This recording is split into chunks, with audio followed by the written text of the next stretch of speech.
Hey guys, welcome back to the next episode. So in today's video I'll be doing the exhaust sound comparison. So in the previous episode you saw that I installed the TRD bumper, right? And it's fitted, so it's fine, which means I'm going for the quad tip exhaust. So in today's video I'll be going for a power flow exhaust system, and then there will be a before and after revving sound and maybe some drive-bys. I don't think I'll do drive-bys because the neighborhood is quite quiet, but I'll be doing before and after sounds. So yes guys, I'm at the Power Flow Salt River. My car is busy, well, my car just got on the lift. So yeah, I am getting a new exhaust system, but I'm still deciding which route I'm gonna take. They do recommend me that I take a no resonator and one big back box, and there's another option where it's one resonator and two back boxes, or take the resonator and a big back box, which is like the normal setup.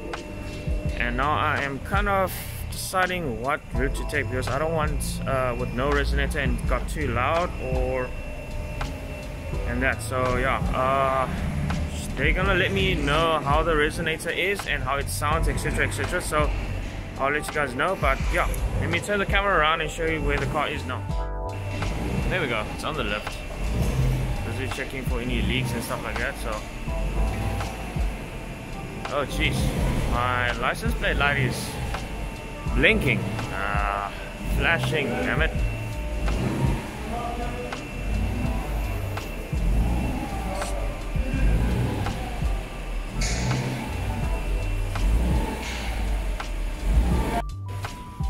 So in the end I decided to go with this, one silencer in the middle and then one back box. This back box is a lot smaller than the stock one, and the silencer is a lot better than the stock one as well, and it's very free flow. It literally just, let's see if you can see it, it literally just flows through and then comes out from this side. It's too dark, it's like a V something.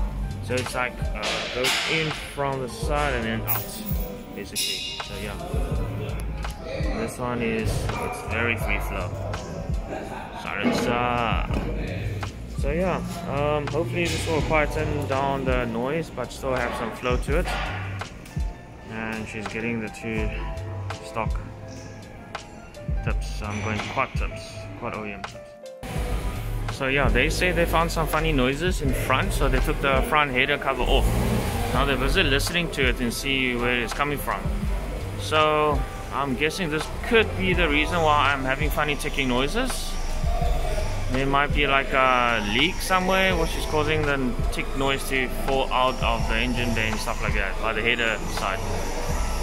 I hope they can find something and able to solve that mystery issue that I'm having. Okay, so they did something quite nice. They actually listened to the exhaust sound and see if there's any leaking or anything like that. And they found out that the header area, just inside the heat shield, there was some funny noises happening. So I reckon it could be the ticking noise that I've been hearing for a long time. So yeah, let's hope it can be sorted.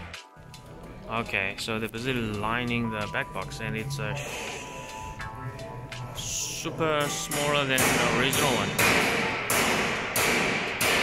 So I wasn't allowed to be recording under the car, so I took quick pictures. This is the stock exhaust system. You can see the before and after pictures basically. And yeah, the stock one is very restrictive, and the aftermarket one is much more straighter, less bend, and full 63 mil. The stock ones, the OEM pipes are around 53 mils and a lot of choking points, but with the aftermarket, with the power flow one, it's 63 to the back into the box, and you can see the quad tips.